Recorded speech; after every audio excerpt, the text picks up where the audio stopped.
everybody, and welcome back. Today we are going to my group show. This is one of many group shows that I will participate in this year, leading up to my solo show at the end of the year. So come along and let's get started. Akwaaba Gallery is a very, very special place.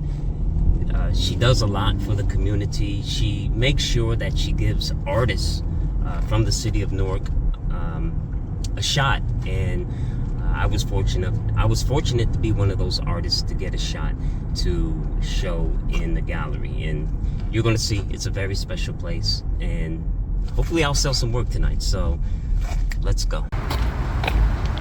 All right, so this is the Akwaaba Gallery right here.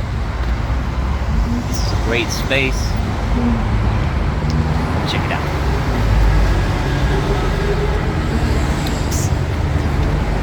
Here with my friend Kingdom Art, amazing artist. What's going on, man? Tell me about the show. What do you think about the show so far? So far, it's amazing. We got some amazing artists, you know, very, very, very deep thinkers.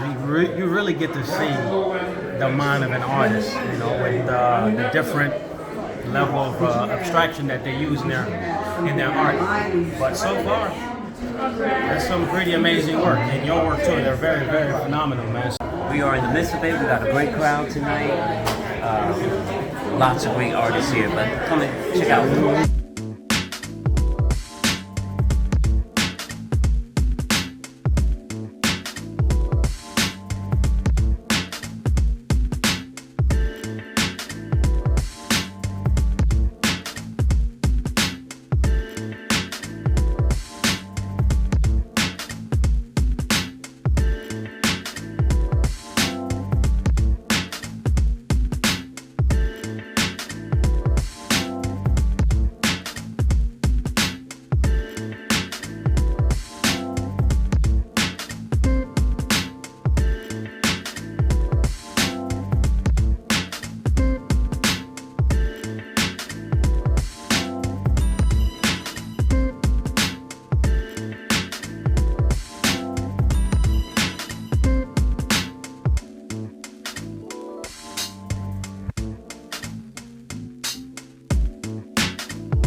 Palmer.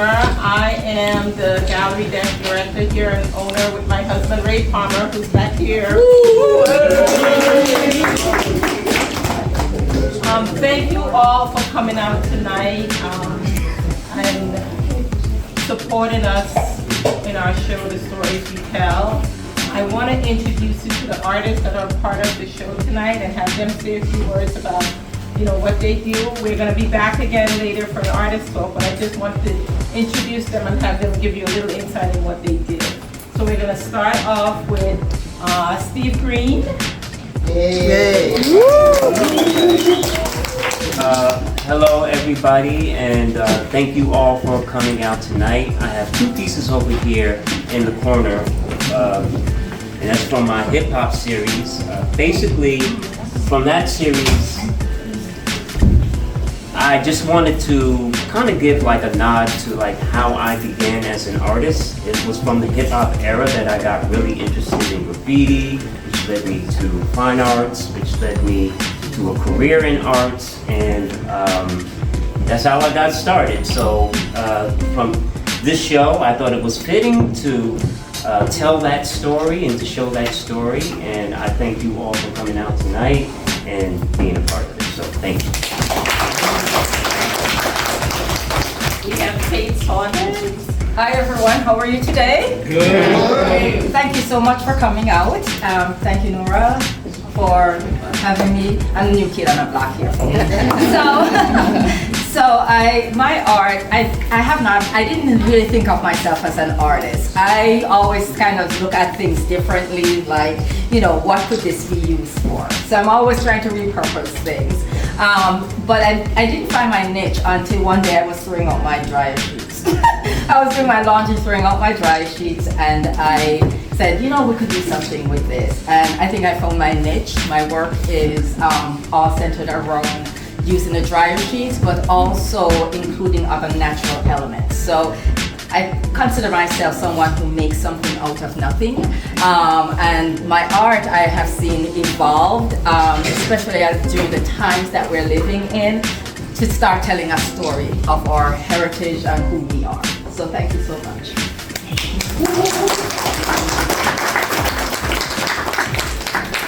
Tone Miller. Hey. Hi. Hey.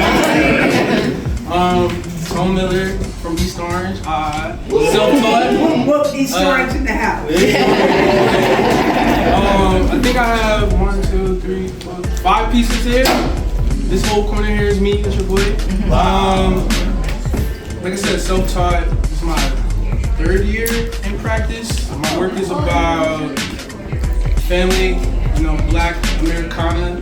These are all references from a family photo album. And happy to be here. My first time at a pop-up gallery. Shout out to Laura. Yeah.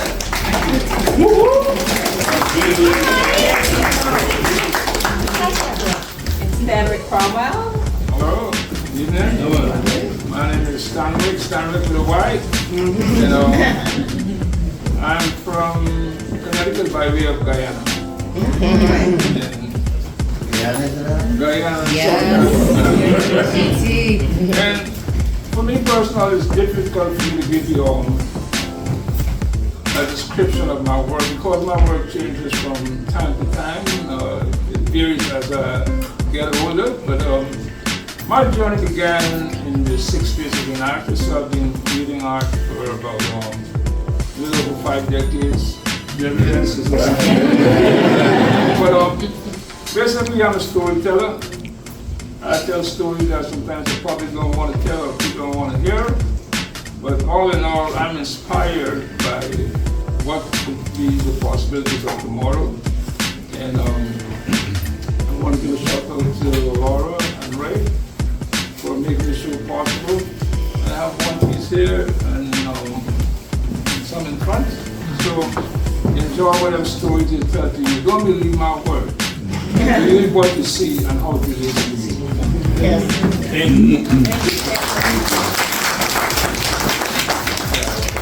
Jackson. Okay, so I want to start off by just giving a big shout out to these folks that make this possible.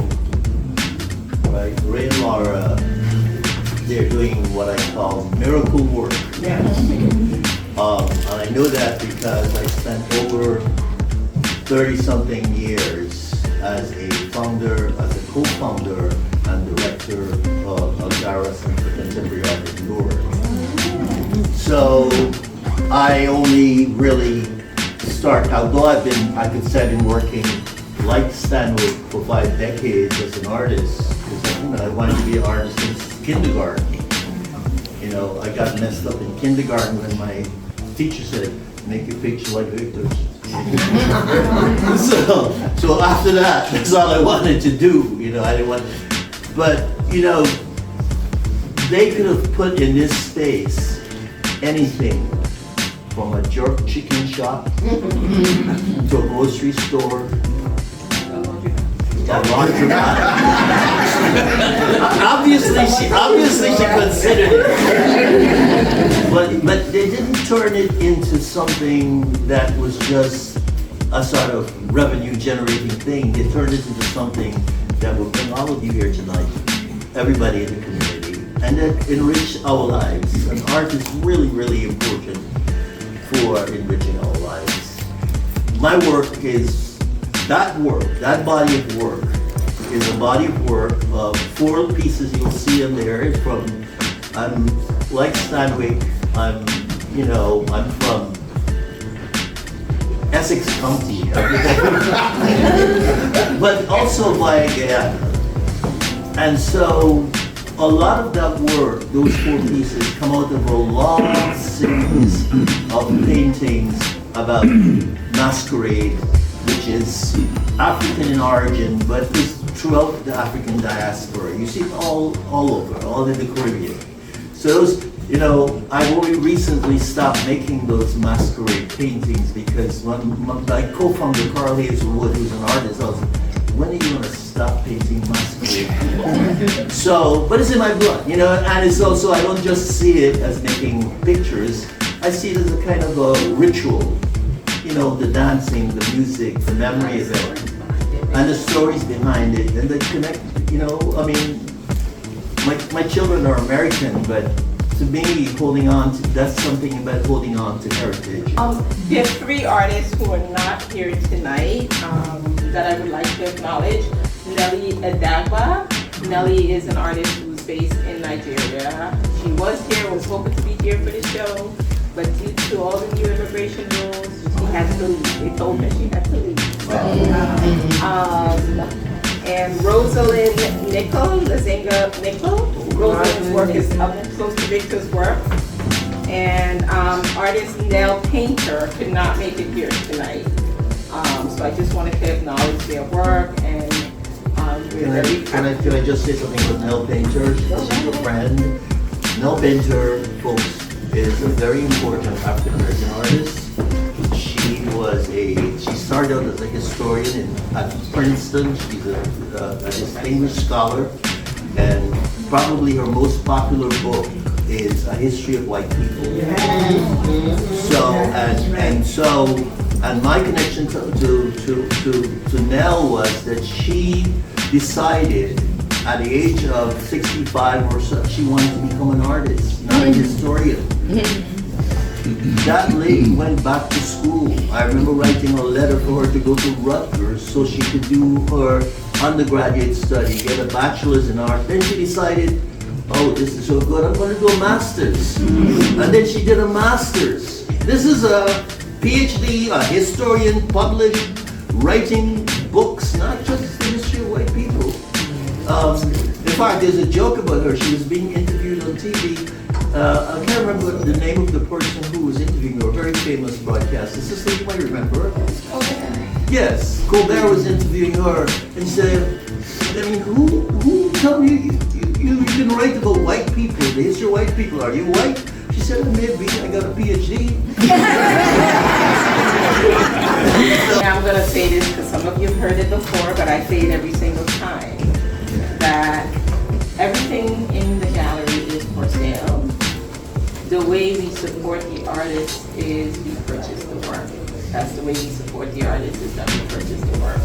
There's a lot that goes into creating a piece, not just the material, but the heart and soul that you get in every piece of work that you have on this wall. It's priceless.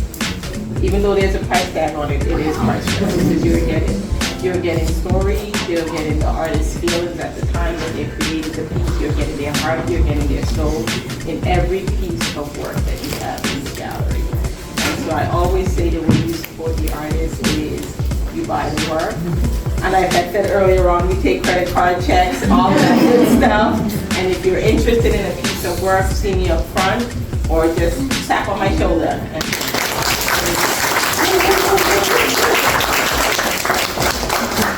So enjoy the show, grab something to eat, speak to the artists now that you know who they are, speak to them about their work, and I'll see you up front. Okay, folks, so I am back in my studio after an amazing night at Aquaba Gallery. I met so many amazing people, so many amazing artists, had some great conversations, and definitely got a lot of ideas and some eye-opening concepts that I will put in my own work and start implementing. So it was definitely a great night. I enjoyed myself. I was blessed that my wife and my son was there with me, and I just can't wait for the next one. So praying that I sell a piece or two, and I am definitely looking forward to building out my work for my solo show and to continue this journey and process that I'm on. So I hope that you enjoyed this video. If you like this video, please like, comment, and share. I love you all. Yahweh bless you, and I will talk to you all again soon.